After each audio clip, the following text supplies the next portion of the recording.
Bendiciones, estamos de nuevo en su programa Déboras Aguerridas, compartiendo con ustedes una semana más de las grandes y tremendas bendiciones del Señor sobre nuestras vidas.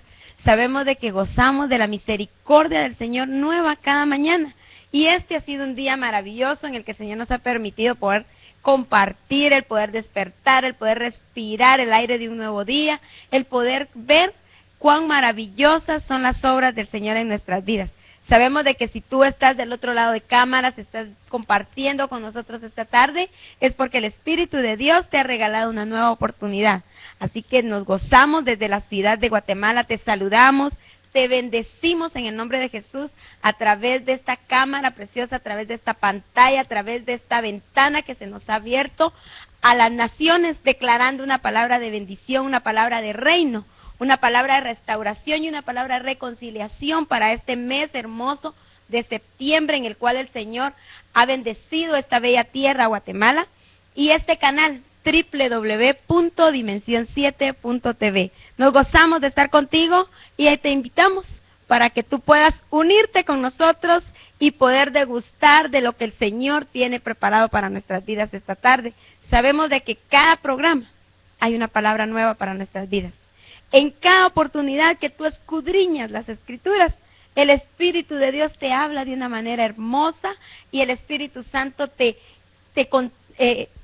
trae a tu corazón palabra de bendición y viene a conquistarlo, viene a redarguirlo, viene a moverlo. Así que esta tarde nos gozamos con hermana Lesbia de poder compartir contigo y queremos orar. Queremos orar para bendecirte, queremos orar para declarar que tu mente, que tu corazón, que tu alma y que tu espíritu son tierra fértil donde hoy el Espíritu Santo va a sembrar palabra de bendición, palabra de reino, y que va a germinar, y que va a dar fruto, y fruto en abundancia. Así que yo te invito a que tú puedas compartir con nosotros, no te muevas. Amén. Oremos, hermana Lesbia, bienvenida. Vamos a darle la honra y la gloria al Espíritu Santo esta tarde, ya que si a Él le place, pues Él se manifiesta, amén. Nosotros solo somos ese vaso, ese utensilio. La palabra declara que somos ese odre donde cual su vino se derrama conforme a Él le vaya placiendo, amén. Así que Amén. Declaremos esa palabra esta tarde y que sea el Espíritu Santo sobre nuestras vidas. Padre, te damos gracias esta tarde, oh Dios, te damos la honra, la gloria y el honor, Señor, declarando Amén. que tú eres Dios, que tú eres Rey de Reyes, que antes de ti no hubo Dios, Señor, y no lo habrá después de ti. Hoy, Señor, permítenos que sea tu Espíritu Santo el que lleve a través de los aires, a través de esta pantalla, sea tu Espíritu el que mueva, sea tu Espíritu el que haga sentir, sea tu Espíritu el que convenza al corazón del varón o de la mujer el cual nos esté viendo, Señor. En esta tarde sea tu Espíritu derramado sobre nosotros. Amén, Señor, y amén. Qué bendición el poder aperturar esta tarde con un tema maravilloso, y vamos a poder compartir a través de la palabra en el libro de Reyes. Vamos a estar hablando, bueno, tanto en el Nuevo Testamento como en el Antiguo Testamento. Vamos a estar hablando en Reyes sobre Elías, y vamos a estar hablando también en el Nuevo Testamento sobre Juan el Bautista. Dos hombres que tenían algo en común y tenían un espíritu poderoso que se movía dentro de ellos. Tenían un propósito eterno por el cual fueron enviados, y cada uno en su tiempo hizo algo especial en las manos del Señor y declarando palabra de bendición. Estamos hablando en este mes de septiembre del espíritu de Elías. Estamos hablando del espíritu de reconciliación y restauración. La palabra nos declara en el libro de Malaquías, capítulo 4 y verso 6, el volver el corazón de los padres hacia los hijos, el traer un tiempo de restauración. Nos habla de volver nosotros y dar un giro de 180 grados, de dejar el camino en el cual hemos andado, si nos hemos desviado del plan y del propósito perfecto de Dios, y volvernos de nuevo a Él. La palabra nos declara que para este tiempo hay un espíritu de restauración y de reconciliación moviéndose.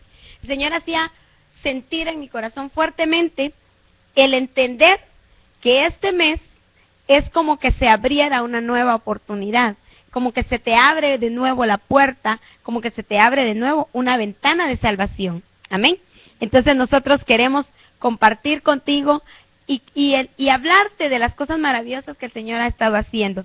Y quisiéramos ir a la palabra y declararla en tu vida, compartir lo que el Señor nos ha regalado, y vamos a hablar de estos dos hombres que son agentes de una transformación, porque el plan perfecto estaba ya trazado, pero hubo un desvío, hubo un tiempo en el que el pueblo de Israel se alejó del Señor, y recordemos que todo desvío, que todo extravío nos es pecado. Hemos entendido por qué la palabra ha sido puesta con ordenanzas y estatutos, porque el pueblo necesita una dirección. Tú y yo necesitamos leyes en las cuales podernos basar y poder caminar en orden y poder regir nuestras vidas hasta el punto que podamos agradar al Señor, que podamos honrar al Señor, que todo lo que nuestra boca declara, nuestros hechos lo confirmen, llevando un espíritu de obediencia en nuestras vidas. Amén. Esto se habla acerca del testimonio, pastora, el testimonio, la clase de testimonio que debemos de seguir como cristianos, como hijos de Dios. Amén. El saber que debe de haber en nosotros una transformación antes de declarar, como te dijera, pastora, el buscar la honra, el buscar la exaltación por parte nuestra, sin que sea Dios el que venga y te la dé. Porque cuando hay un agente de transformación en nosotros, cuando somos gente que transforma, gente que realmente vive lo que habla, hay una muestra, se tiene que ver en nosotros. Aquí vemos a un pueblo de Israel que se desvió, estuvo 40 años rodeando la promesa, 40 años rodeando la tierra, 40 años viendo milagros, viendo proezas, viendo cosas maravillosas que el Señor hacía en la vida de ellos. Su ropa no envejeció, sus zapatos crecieron juntamente con ellos, su calzado creció juntamente con ellos, pero vemos que siempre Israel buscaba desvíos, buscaba lugares más cercanos. Si no veía a Moisés en un cierto tiempo, se desviaban, necesitaban ver para creer. Amén. Amén. Hoy a nosotros se nos fue dada la salvación de otra manera, la gracia de Dios de otra manera, el favor de Dios de otra manera. No viendo creímos. Aquí vemos a un Elías empezando a restaurar de nuevo todo lo que el pueblo de Israel dejó de hacer. Los holocaustos, los sacrificios no lo hacían de la misma manera, porque vemos que si nosotros vamos al primer libro de Reyes, capítulo 18, vemos a un Elías enfrentándose a 400 profetas de Baal, completamente de la otra banca, dijéramos nosotros, ¿verdad? Del bando contrario. Pero vemos a un Elías restaurando todo lo que el pueblo de Israel había dejado arruinado. Entonces, nosotros vemos todo el capítulo, vemos a Elías presentándose delante de Acab, después de haberse estado escondido un su tiempecito, ¿verdad? Después de haber pensado, después de andar en intimidad con Dios. Recuerde que la palabra declara que Elías era uno de los profetas que mayor decía, en cuya presencia estoy. O sea, él siempre declaraba que estaba en presencia del Señor. Elías tenía un estilo de vida en el cual él permanecía en una relación continua con el Padre. Amén. El estilo de vida, yo siempre he dicho que ser cristiano, ser evangélico, ser un ministro, no es un título que tú puedas ponerte y quitarte como cuando nos vestimos con ciertos tipos de vestimenta, ropa formal, que tacuche, que ciertos accesorios que usamos, sino que realmente el ser cristiano, el ser evangélico, es un estilo de vida. Y yo creo que en la vida de Elías había algo que lo tipificaba a él como un profeta, es que él permanecía en una relación constante con el Señor. Y esto era lo que él siempre decía, ¿verdad? Al presentarse, dice Jehová, el Señor, en cuya presencia estoy. Era para presentarse él y decir, vengo de parte de. Era su presentación personal. Exacto, su saludo, ¿verdad? La de suya es introducción. bendiciones, pastora. Amén, yo tengo La en mi del palabra. apóstol Pablo era apóstol. O sea, él Siervo de se llamaba, Jesucristo. él sabía su presentación. Si nosotros vamos a leer en el Nuevo Testamento la carta a los Corintios, la carta a los Efesios, el apóstol Pablo siempre tiene la misma presentación. Gracia y paz sea a vosotros. Es su presentación. Elías era su presentación, en cuya presencia estoy. O sea, él sabía su presentación. Él No dejaba tenía lugar un a agente duda. de transformación. Y ahí podemos ver realmente un agente de transformación en nuestra vida.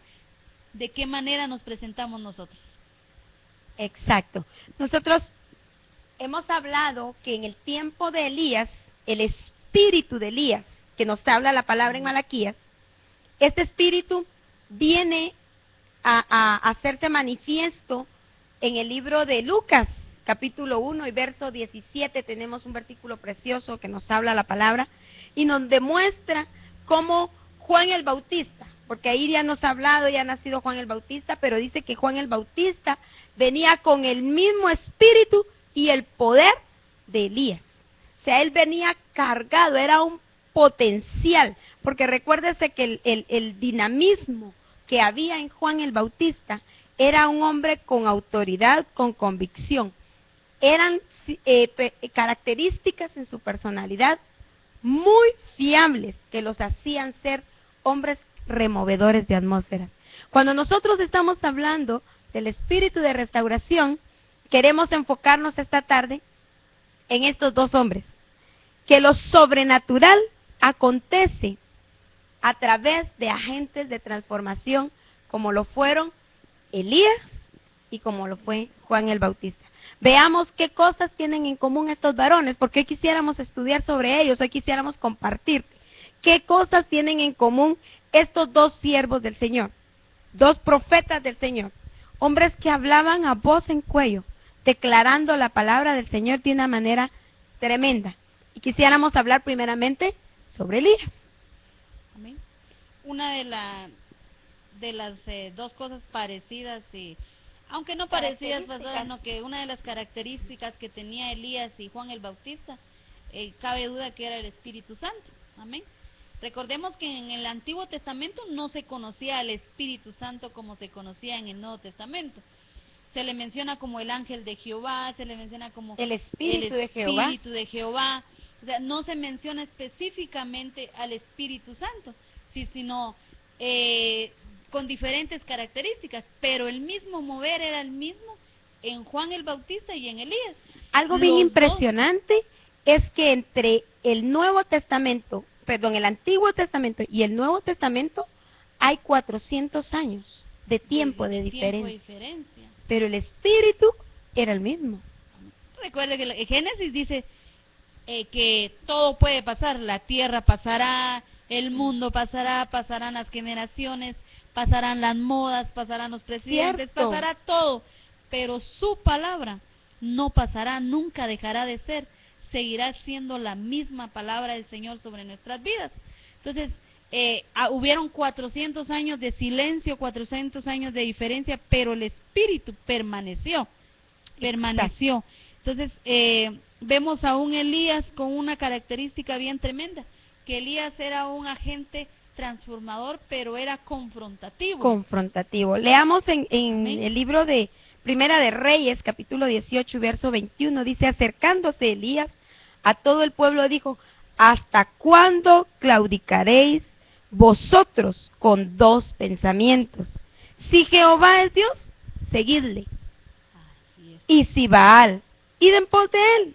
Y el pueblo no respondió palabra. Él agarró y se presentó delante de una multitud. Había una cantidad de gente ahí esperando conocer quién era el mayor, quién era el Dios con D minúscula que podía ser mejor que Baal, porque eso era lo que ellos buscaban, que el Dios con D minúscula de Baal hubiera alguien que lo pudiera, y retaron a Elías, y entonces él los confrontó porque ellos estaban como digo yo, yo no soy fanática de fútbol. Entonces, si mis hijos se ponen a ver los partidos del Real y el Barça, ¿a quién le vas? Al que gane. Que gane. Y creo que este pueblo, en esa oportunidad, estaba de esta manera. ¿A quién le iban? Al que hiciera descender fuego. Entonces ellos no tenían una determinación. Y se levanta un hombre como Elías a confrontarlos. Y a decirle, determinen, decidan. Porque debemos de tener una sola postura. Blanco, blanco, negro, negro. Pero no podemos estar caminando. Porque no hay en nosotros identidad. No habría en nosotros una relación directa. Y tampoco habría en nosotros el compromiso de fidelidad, de integridad, de lealtad. Si nosotros vamos y venimos. Elías confrontó a todo un pueblo. Confrontó al pueblo. Podemos ver su tipo de confrontamiento. Un confrontamiento totalmente fuerte, con la verdad, sincero, sin rodeos. ¿Qué características tenía? Y hoy nosotros, hoy por hoy, muchos tenemos la mala costumbre de tratar a las personas sumisas. Muchas veces decimos, a tal persona debemos de tratarla hasta con bisturí, con pinzas, porque es muy delicados. Y aquí estamos viendo a un Elías que él no buscó bisturí, él no buscó las palabras más suaves, las palabras más amorosas para hablarle al pueblo, porque él quería hacerle ver al pueblo en el error en que estaba. El pueblo le iba al que ganara. Su corazón estaba realmente dividido. Ellos no sabían... no había identidad, ¿sí? Básicamente no había identidad en un pueblo. No conocían realmente... idólatra. La adopción que hoy conocemos nosotros. Ellos no conocían a Dios como su Padre. Recuerden que siempre que el Señor hablaba a los profetas llegaban al pueblo y decían, el Dios de Abraham, el Dios de Jacob, de Isaac, el Dios de Jacob. O sea, nunca decían el Dios de Israel. Exacto. Porque el pueblo jamás veía a Dios como Padre. Y aquí vemos a un Elías confrontándolos y diciéndoles, ustedes siguen al mejor pastor, al que les dé, al que les pueda brindar la ayuda económica, al que les pueda proveer lo que ustedes necesitan. A eso siguen ustedes. Recordemos que era un pueblo idólatra y que estaba cayendo en el punto de ver ciertos milagros. Porque conocemos que eso sucedía. Habían ciertos milagros, pero que realmente, si nosotros escudriñamos más profundo, vamos a saber y vamos a encontrar la raíz que no era un milagro genuino, ¿verdad? Porque conocemos también que el enemigo va a dejar ciertas manifestaciones, se manifiesta de diferentes maneras. Entonces, este era un pueblo pagano, era un pueblo que estaba idólatra, más que pagano era idólatra, y estaba dejándose desviar por lo que sus ojos miraban. Generalmente necesitamos ver algo para creer. Nosotros hemos entendido que en la palabra, aún el Señor declara, ¿verdad?, que no es por vista, sino es por fe. Pero a ellos les faltaba en ese tiempo tener esa fe, ese nivel de fe. Ese nivel de fe, y ellos necesitaban verlo. Entonces retaron. Y todavía se presenta este varón. Y otra de las características bien hermosas que yo quiero que tú tomes en cuenta en un agente de transformación, es el valor, la fe y la convicción. Y vamos a leer la palabra cuando declara aquí mismo en Primera de Reyes 18, verso 22. Elías volvió a decirle al pueblo, solo yo he quedado profeta de Jehová, mas de los profetas de Baal hay 450 hombres. A mí me impresiona ver el carácter y la postura de este varón como agente de transformación. ¿Por qué? Porque él, creo que cualquiera de nosotros hubiera titubeado, se hubiera atemorizado, le hubieran temblado las piernas al ver 450 y verse él a sí mismo solito. Porque yo creo que aún el que se decía ser su amigo se escondió detrás de algún lugar para ver qué va a pasar, a qué horas lo linchan, ¿verdad? Pero realmente él tenía el valor, que era una de sus características, el no amedrentarse, el no retroceder, el tener fe que Dios lo iba a respaldar. Porque él viene, prepara el holocausto y aún le echa agua. Entonces, en nuestro razonamiento humano comprendemos qué fuego iba a arder ahí, ¿verdad? A veces el venir y querer hacer cierta actividad de familia con un churrasquito y todo, el encender el carbón es una cosa terrible en algunas oportunidades. Entonces, poniéndole agua era realmente ante los ojos humanos un verdadero reto, pero él tenía la fe de que Dios lo iba a respaldar y la convicción, vea esto como un reto realmente, de decirse a sí mismo: no me he vendido a ninguno, no estoy siguiendo al que pague mejor, no estoy buscando el agradar ante los ojos de ninguno, sino realmente el tener la convicción de saber quién él es en Jesucristo. ¿Quién era realmente él delante de los ojos de Dios? Y él se declara a sí mismo: solo yo he quedado profeta de Jehová. Aclara y recalca con firmeza y con seguridad el conocer dónde estamos parados como agentes de seguridad. Porque realmente él viene alguien y te pregunta: ¿y tú quién eres? ¿Tú qué eres? Y algunos decimos: cristiano, en voz bajita, ¿verdad? O a veces si llenas cierto tipo de papelería y te preguntan: ¿qué religión profesa? Algunos dejan el espacio en blanco. Yo recuerdo que en una oportunidad, preparando papelería escolar para mi primer hijo, él iba a entrar a una escuela donde, por ética no voy a decir el nombre, pero realmente yo tenía que poner qué religión profesábamos. Pues yo puse con toda la libertad cristiano evangélico.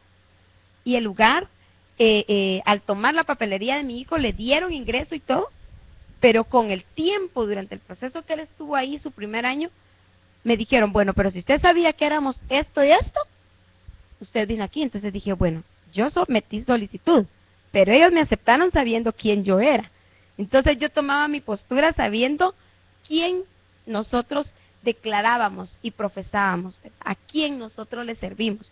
Tu testimonio, el tener esa postura firme y declararla en todo tiempo, pero no solamente de palabras, porque a veces las palabras vienen a ser contrarrestadas con nuestras acciones. Muchas veces el testimonio y las actitudes que nosotros podamos tener vienen a decir todo lo contrario, a revelar algo totalmente opuesto a lo que nosotros estamos diciendo con palabras, o estamos, como en mi caso, ¿verdad?, escribiéndolo, plasmándolo en letras en un papel. Entonces realmente este varón, sus características eran bien marcadas en él, no solamente por cómo él se vestía, no solamente cómo él caminaba, sino que realmente la postura que tomaba ante las situaciones. Era un hombre que asumía retos, también podemos ver en la vida de Elías. Asumía retos y no titubeaba en lo que iba a hacer. Recordemos que Elías restauró el altar. Algo bien importante que nosotros debemos de saber es que si nosotros vamos a establecer un decreto, si nosotros vamos a pararnos en un lugar y decir: bueno, Jehová va a hacer esto, nosotros debemos de haber tenido una intimidad antes con el Señor, debemos de haber tenido señales previas, cosas antes, porque la palabra dice en el Nuevo Testamento: y estas señales los seguirán. Entonces nosotros debemos de saber eso también, que si nosotros realmente tenemos la capacidad de no titubear, de no dudar y de saber a quién le estamos sirviendo. Porque recordemos que en un capítulo anterior Elías había hecho 2 señales bien poderosas en la vida de Sarepta. Primero le había hecho declarar la palabra de Jehová, donde la provisión, la harina no escasearía en su tinaja, el aceite tampoco.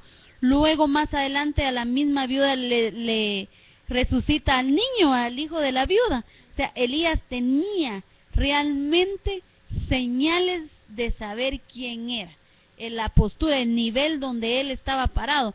Porque nosotros como hijos de Dios no podemos venir a declarar y a decir: el Señor hará tal cosa, delante de mucha gente, cuando no hemos tenido una vivencia anterior, cuando no hemos tenido una señal anterior. Como hijos de Dios, Romanos 8 declara que la creación entera anhela la manifestación de los hijos de Dios. ¿Por qué declara esa palabra en Romanos? Porque muchos decimos soy cristiano evangélico, pero no hay manifestación, no hay señales, no hay transformación como vemos en este varón, no hay convicción, no hay fe, no hay valor.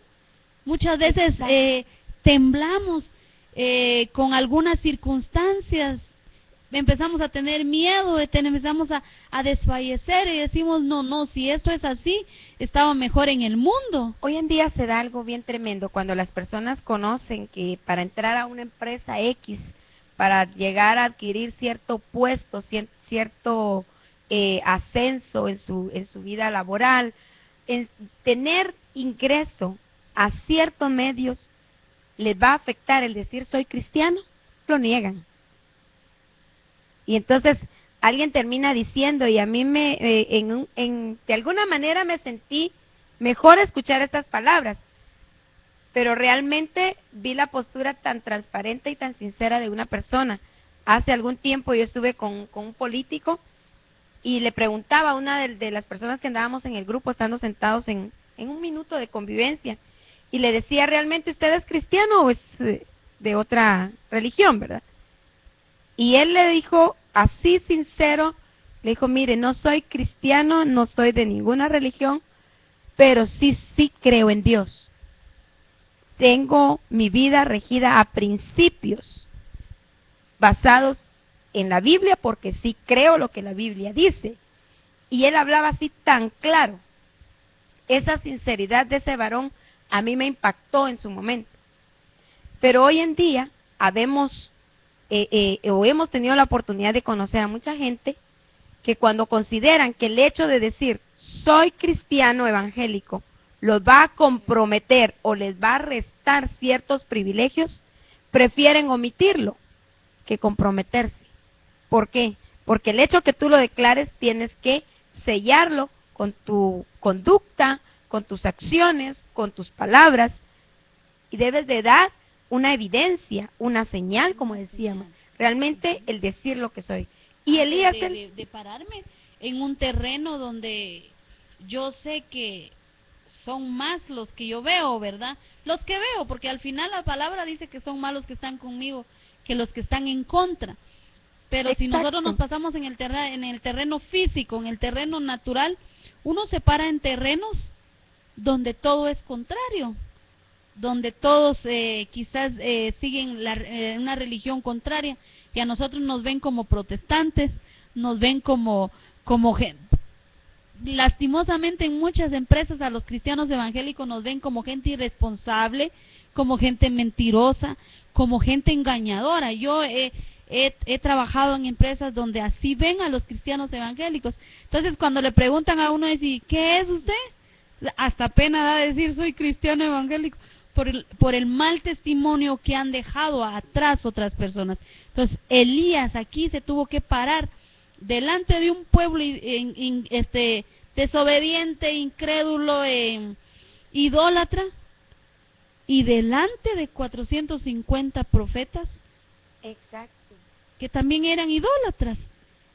Es tremendo cuando nosotros vemos lo que este varón tuvo que enfrentar, porque realmente él tenía plasmado en su corazón esa presencia en la cual él hacía alusión, y él decía, en cuya presencia estoy.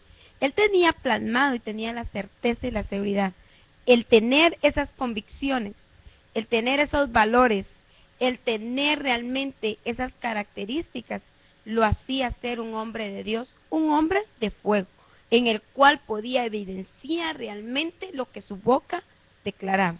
Nosotros debemos realmente venir y buscar, porque ese es el fin de este tema, es que tú te conviertas en un verdadero agente de transformación, que puedas llegar a un lugar y declarar la palabra con seguridad, con certeza, y hacer que el corazón del rebelde, del desobediente, del triste, del enlutado, se vuelvan a su estado original, que den un giro de 180 grados y puedan volverse al Señor. Porque el plan perfecto de Dios en sus vidas está vigente, más el pecado, la desobediencia los ha desviado. Entonces nosotros como agentes de transformación, con una palabra certera y con un testimonio fehaciente, vamos a llevar palabra de vida, de restauración y de reconciliación para estas personas. Porque es el plan perfecto de Dios.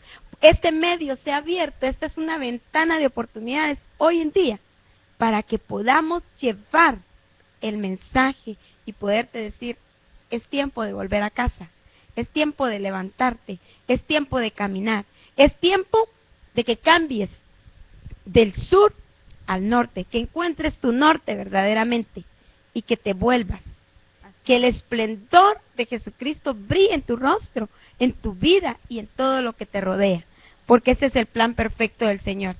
Seguimos viendo otra de las características y yo quisiera leer en Primera de Reyes 17, verso 19. Y aquí está hablando realmente, después de estas cosas aconteció que cayó enfermo el hijo del ama de casa, y la enfermedad fue tan grave que no quedó en él aliento. Está hablando del hijo de la viuda de Sarepta. Ella había recibido por un milagro, habiéndole preparado todo a Elías y habiéndolo hospedado, habiendo visto, habiéndolo alimentado. Pero más adelante este niño muere. Y entonces a ella esto le causa dolor. Pero a Elías viene y aún más le pesa en su corazón. Porque nosotros no queremos pasar por una casa donde nos han hecho bien, dañar. No queremos que a consecuencia de alguna actitud que nosotros tuvimos, las personas haya dolor en su corazón. Nos sentimos mal, realmente hemos aprendido a dar bien, y a dar bien, y a dar bien, y a dar bien siempre. Pero realmente el corazón de Elías estaba pasando por un momento en el cual era confrontado con su fe en el Señor nuevamente, y el entender, y aquí este pasaje a mí me enseñaba aún más el compromiso de nosotros hoy en día de agentes de transformación, porque cuando él ve al niño, recibe la noticia y ve al niño, él dice que toma al niño y lo sube a su aposento, lo sube a un lugar, yo me imagino como la habitación donde nosotros entramos en intimidad con el Señor, en el lugar secreto donde tú acostumbras a orar y a buscar la presencia del Señor. Tal vez no exactamente vas y oras una oración de aquellas oraciones fervorosas, pero tienes una comunión, una comunicación y una relación tan profunda con el Padre. Eso es algo que nosotros eso es el aposento. Debemos de entender también, pastora, porque muchos se han regido una manera de intimidad con Dios, como te dijera, como muy religiosa. Sí, no, tal vez no religiosa, no, de que de una manera metódica. Él así va a ser de primero, luego va esto, luego lo otro, punto por punto, y ese mismo método sigue en toda su vida. Entonces, algo bien importante es que nosotros debemos de comprender es que el Señor es Dios, es Rey de Reyes, pero también es nuestro Padre, es nuestro amigo. Entonces, nosotros debemos de entender que el Señor va a cumplir todas las funciones con nosotros. Va a llegar el momento donde nosotros vamos a llegar y darle en una intimidad y darle toda la gloria, toda la honra, y solo a eso nos vamos a dedicar.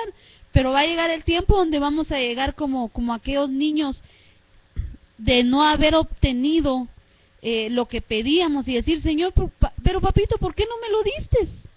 ¿Qué pasó? ¿Qué hice? O sea, tu postura de intimidad va a ser diferente siempre.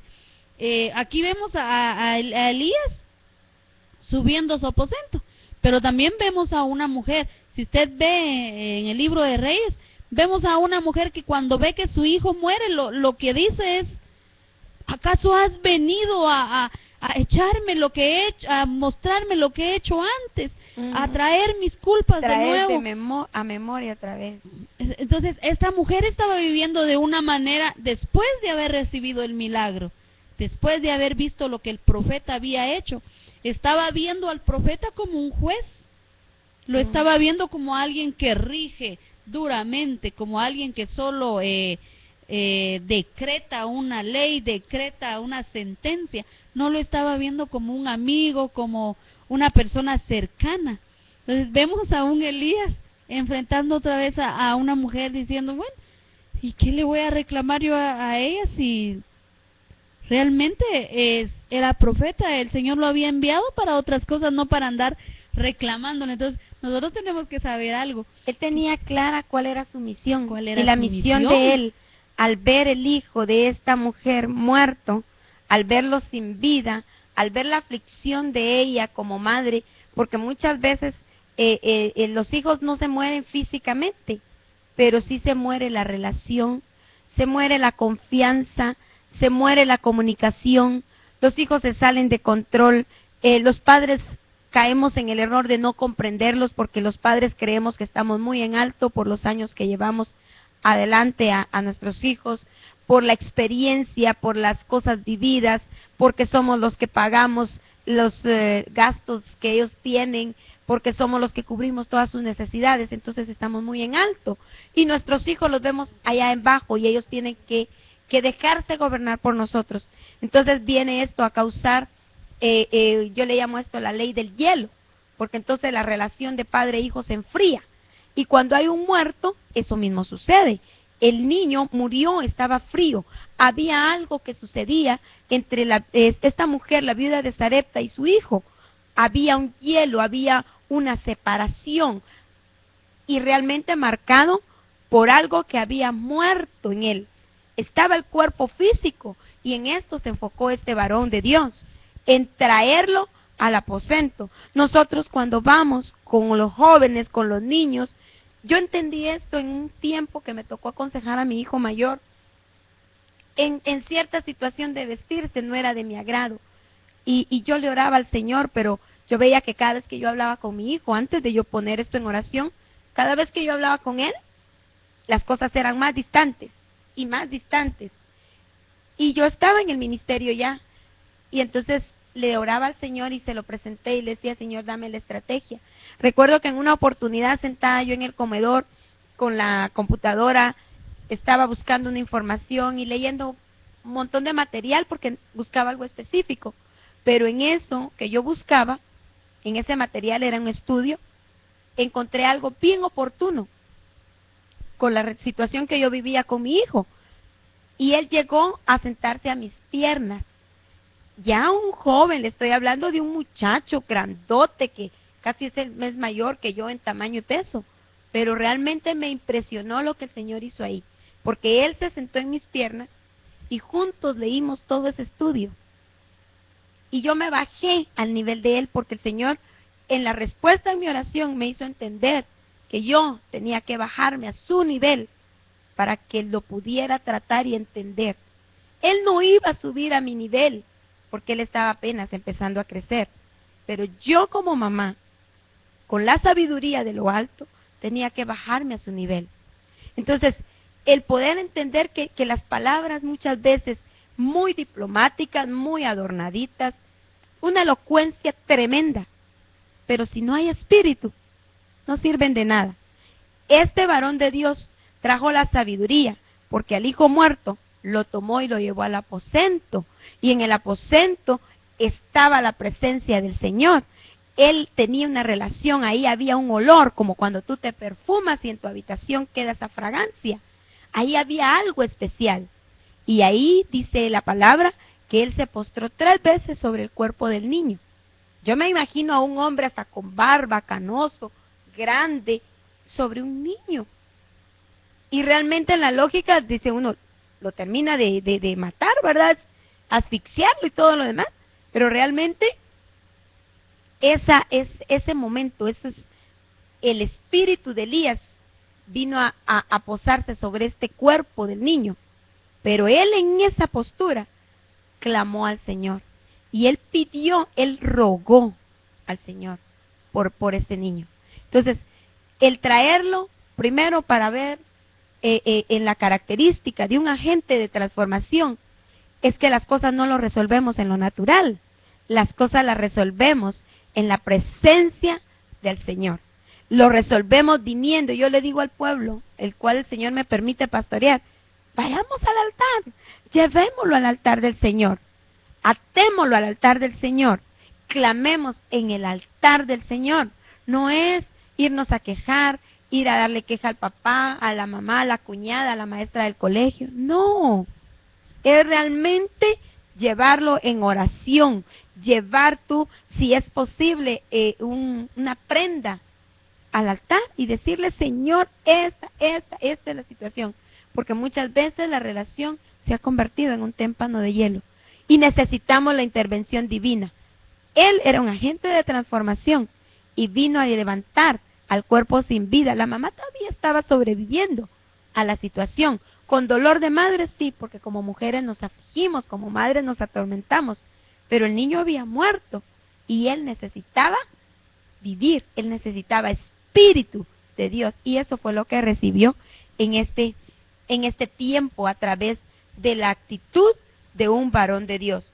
Él cumplió su misión, y tu misión y la mía no es murmurar, no es criticar, no es cuestionar, no es juzgar, es llevarlos al altar del Señor. Viene alguien y te dice, mira, estoy pasando esta y esta situación, ya sea con el esposo, ya sea de trabajo, ya sea de enfermedad, ya sea económica, tú lo tomas de la mano y lo llevas al altar del Señor. Porque muchas veces caemos en el error de juzgarlos, de criticarlos, de cuestionar sus decisiones sin haber recibido el oportuno consejo de parte del Padre a nuestras vidas. Y esto trajo también lo que podemos ver nosotros, para terminar y poder hablar un poco sobre Juan el Bautista, es la restauración. Veamos qué dice sobre la restauración, hermana Leslie. Es tremendo, ¿verdad? Algo que me impresiona a mí es la postura, ¿cómo le dijera, pastora? La manera que viene Elías y toma al niño. Dice que lo toma en su regazo y lo sube al aposento. Luego se posa sobre el niño. Nariz con nariz, boca con boca, ojos con ojos, sus manos sobre las manos del niño. Estábamos viendo cómo aún Elías, traspasando su mismo espíritu hacia un niño, realmente él no solo restauró la vida del niño a través de su intercesión delante del Señor, a través de su clamor, sino restauró realmente a un niño que quizás, viendo el milagro, viendo lo que Dios había hecho, se había alejado, se había desviado. Yo pienso que Elías se pusiera en esa postura sobre el niño es el volverlo a traer de nuevo, el restablecerlo, el restaurarlo a las sendas que el Señor había establecido sobre esta viuda, sobre este hijo. Entonces yo veo aquí a un Elías restaurando una relación, no solo con su madre, sino restaurando una relación con Dios, porque el mismo Elías se posa sobre él. Este es un traspaso yo siento como que de poder, como que un traspaso de la gloria, del espíritu, porque si usted pasa al lado de una persona que lleva un gadareno, ¿verdad? Usted pasa al lado de un gadareno, se siente horrible. Wow, se siente. Entonces, y usted siente el choque. Entonces, y si pasa al lado de un varón o de una mujer que va llena del poder del Espíritu Santo, usted lo va a sentir y se va a sentir atraída por el Espíritu, no por la persona, sino por el Espíritu, por la fuerza del Espíritu que hay en la persona. Entonces podemos ver cómo un Elías restaura al Espíritu dentro del niño. Usted decía, más que vida, le traía espíritu. Más que vida le traía espíritu. Él estaba clamándole al Señor.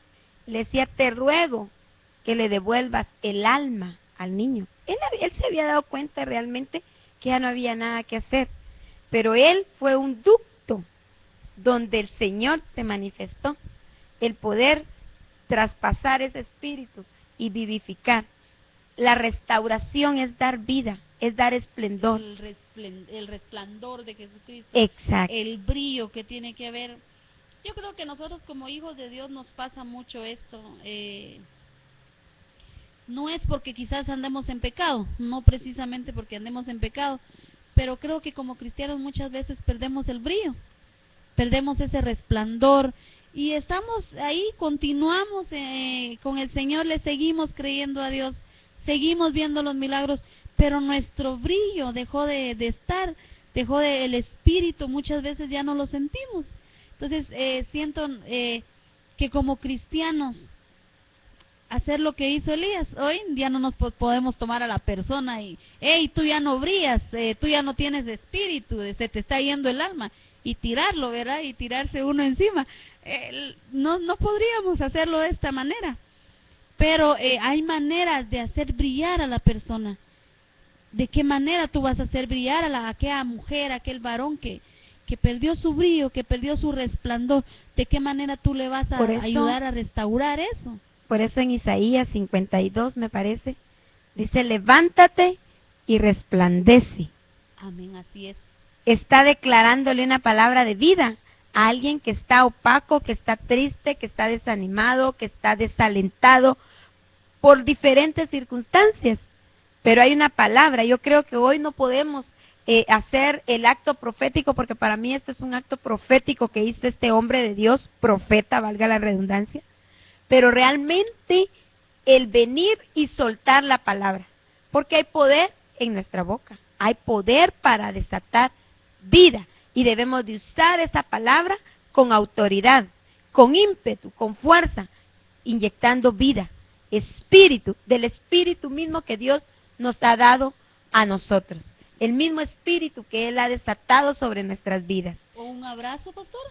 Amén. Un abrazo muy fuerte, el que tú te acerques a la persona y la veas triste, la veas desanimada, la veas quizás hasta distraída, porque yo he pasado situaciones y uno a veces hasta queda distraído, no sabe ni en dónde anda, ni qué día es. Pues el llegar tú y darle un abrazo, no lo vas a tirar al suelo y te vas a posar encima, pero lo vas a abrazar con tus 5 sentidos. Tú lo vas a tomar y lo vas a abrazar con un simple abrazo. Se mira tan simple el poder devolverle el brillo. El poder nosotros declarar la palabra y expresarla es un arma poderosa. El poder transmitir del amor del Señor que hay en nuestro corazón. Creo que estos varones, siendo tan rígidos, tan centrados, pero llenos del Espíritu de Dios, transmitían ese amor perfecto para poder traer la restauración, la sanidad. Juan el Bautista es un hombre que yo me puse a estudiarlo y me impresionaba. El agente de transformación que es Juan el Bautista. Y vamos a hablar solo 2 cosas importantes porque el tiempo se nos ha agotado, pero realmente yo te invito a que tú te conviertas en un agente de transformación, que a donde tú vayas algo suceda, que remuevas esa atmósfera y que provoques la gloria de Dios. Juan el Bautista fue enviado a predicar en el desierto y aún estando en cautiverio, estando preso ya cuando el rey Herodes lo había puesto en prisión, él a él mismo lo confrontó al rey y le dijo, no te es lícito, no te es permitido, no es correcto que estés con la esposa de tu hermano Felipe. Él lo confrontó, no le importó que era un hombre de autoridad, no le importó que era un rey de autoridad máxima sobre la tierra, pero realmente él sabía que había una autoridad mayor que establecía principios, ordenanzas en las cuales tenía que regirse. Y lo más impresionante al estudiar esto es que el rey, su corazón era movido. Él sabía que estaba mal. Cuando él escuchaba, porque dice que buscaba a Juan el Bautista, por lo duro que Juan el Bautista hablaba, por lo confrontante que era, por lo exigente que era, porque era una característica de un hombre de Dios, que realmente llamaba las cosas como eran. Pero el rey lo buscaba, y dice que en su interior se redarguía. O sea que esas palabras llevaban espíritu y llevaban vida. Y aunque el rey, por una debilidad de sus ojos, habiendo sido seducido por el baile de Atalía, él, de esta otra chica, Herodías fue, aún habiendo sido atraído por ese baile seductor, porque no era una danza correcta, era un baile seductor, él se le ocurre darse el gusto de ofrecerle hasta la mitad del reino, pero realmente él tuvo la oportunidad de escuchar esa palabra y de poder ver realmente la postura de un hombre de Dios. Y aún habiendo muerto Juan el Bautista, el rey lo recordaba. Y cuando Jesús empezó su caminar y empezaron las manifestaciones de Jesús, el rey decía, ¿no será Juan el Bautista que se ha levantado, el que yo decapité? O sea que él marcó una generación, confrontó a un rey, lo hizo conocer su pecado, concientizarlo en su pecado y marcar toda una generación que habiendo él muerto, no dejaba de conocerse la palabra, porque él predicaba una palabra y un espíritu de arrepentimiento y de perdón también, trayendo salvación. Hoy por hoy, a nosotros, como ministros de Dios, y tú que estás en casa, que conoces esa palabra, que has sido formado en ese taller del maestro, que has sido llevado al taller del alfarero, que fuiste formado con ciertos detalles específicos para cumplir un propósito eterno. Hay características que te fueron marcadas y fueron plasmadas en tu vida para que este tiempo seas un agente de transformación y que donde tú estés se remueva esa atmósfera, porque yo creo que esta es una enseñanza para hombres y mujeres de Dios que de una u otra manera han recibido un llamado y saben, tal vez no necesariamente un gran predicador, un gran profeta de renombre, pero tienes el tiempo perfecto de Dios en tu vida para hacer lo que tienes que hacer. En el desierto o en el palacio, cumple tu propósito, cumple tu llamado. Esperamos poder verte la próxima semana, compartir contigo. Llámanos, comunícate con nosotros, escríbenos a nuestra página info@dimension7.tv o llámanos a nuestros números en Guatemala 5263-9348 y el 2254-1590. Búscanos también en nuestra página en Facebook, Dimensión 7. Va a ser un gusto poder conocer, poder escuchar tus comentarios, el poder orar por ti y el poder saber cómo la palabra está vivificando tu espíritu cada día a través de esta ventana de bendición, porque realmente el Señor nos ha llevado a un plan perfecto y llevando este mensaje en las alas del viento. Te bendecimos y nos vemos la próxima semana. Amén. Hasta pronto.